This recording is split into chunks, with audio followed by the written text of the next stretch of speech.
여러분, 요즘 부동산 시장 누가 집을 삽니까? 이제는 단순합니다.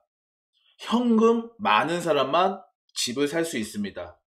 정부가 내놓은 부동산 대책 이후 주택담보대출이 사실상 막히면서 이제 부동산은 현금 부자 전용 리그로 변해가고 있습니다. 근데 이게 웃긴 게 뭔지 아십니까? 정부는 실수요자 보호라고 합니다.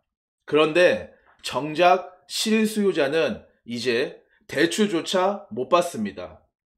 정부는 이번에 서울 전역과 경기 주요 12개 지역을 규제 지역으로 묶었습니다. 강남 3구, 용산은 기본이고 이제 서울 전체가 투기 지역이 된 겁니다. 그리고 고가주택 15억이 넘는 집은 이제 최대 4억 원까지만 대출이 됩니다. 25억이 넘으면 고작 2억이 끝입니다. 서울 핵심 지역 15억 이하 주택 찾기 어렵죠? 강남은 물론이고 마포, 용산, 성동, 광진도 다 넘어갑니다.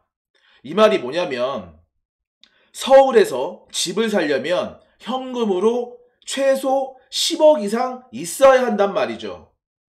결혼을 앞둔 신혼부부 또는 사회초년생, 이 사람들은 이제 내 집 마련 꿈을 접으라는 겁니다.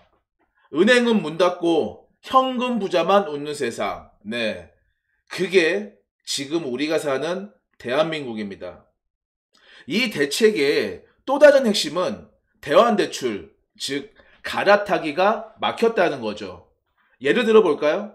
10억짜리 아파트에 LTV 70% 종용받아 7억 대출받은 사람, 이제 저금리로 갈아타려면 40%밖에 안 됩니다.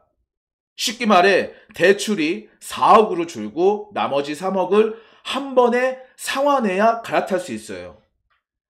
이게 현실입니까? 대출 금리를 낮춰 부담을 줄이려는 사람들에게 그럼 3억 갚고 오세요. 이거랑 똑같은 거거든요. 이건 대환 금지령이지 금융정책이 아닙니다. 결국 이 정책의 수혜자는 누굽니까? 현금이 많은 사람들입니다. 부동산 심리 전문가들이 이미 지적했습니다. 고가 주택 규제는 현금 거래자에게만 유리하다고요. 지금 시장에서는 대출 없이 거래가 이뤄집니다. 강남, 한남, 여의도 일대 매물은 현금 박치기 아니면 거래 자체가 불가능하죠. 결국 정부가 의도치 않게 현금 부자만 집을 살 수 있는 구조를 완성시킨 셈입니다. 그런데도 이름은 주택시장 안정화 대책입니다. 서민 입장에선 참 허탈하죠.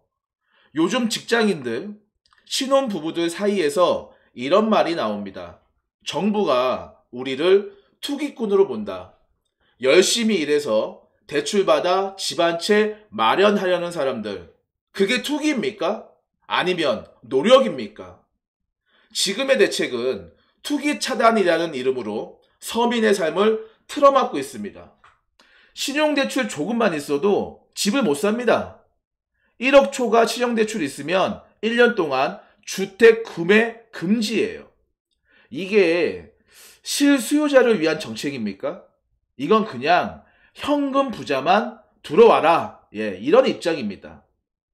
지금 시장은 혼란 그 자체입니다. KB 시세 기준이냐 아니면 한국 부동산원 기준이냐, 대출 한도 산정도 불투명하죠. 15억 이하로 계약했는데 KB 시세가 15억이 넘으면 대출 한도는 4억, 반대로 15억 넘게 계약해도 시세가 낮으면 6억까지 혼란이죠. 은행마다 기준이 다르고 서민은 헷갈리기만 합니다. 게다가 잔금일이 내년으로 넘어가면 그 사이 시세가 변하면 또 한도가 바뀌죠. 실수요자들은 지금 대출에 복불복 게임을 하고 있는 겁니다. 정부는 말합니다. 실거주 중심의 시장을 만들겠다. 하지만 현실은 정반대입니다. 실거주는커녕 실수요자 퇴출 정책이 되어버렸습니다. 이제 집은 필요한 사람이 아니라 현금 있는 사람의 전유물이 됐습니다.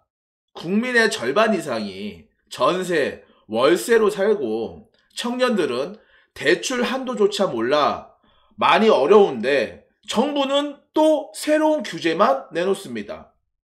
집은 투기 수단이 아닙니다. 사는 곳입니다. 그런데 지금 정부는 집을 돈이 있는 자만의 특권으로 만들고 있습니다. 이 정책이 시장을 안정시킬까요? 아니면 서민의 희망을 무너뜨릴까요? 여러분은 어떻게 생각하십니까? 여기까지 하겠습니다. 감사합니다.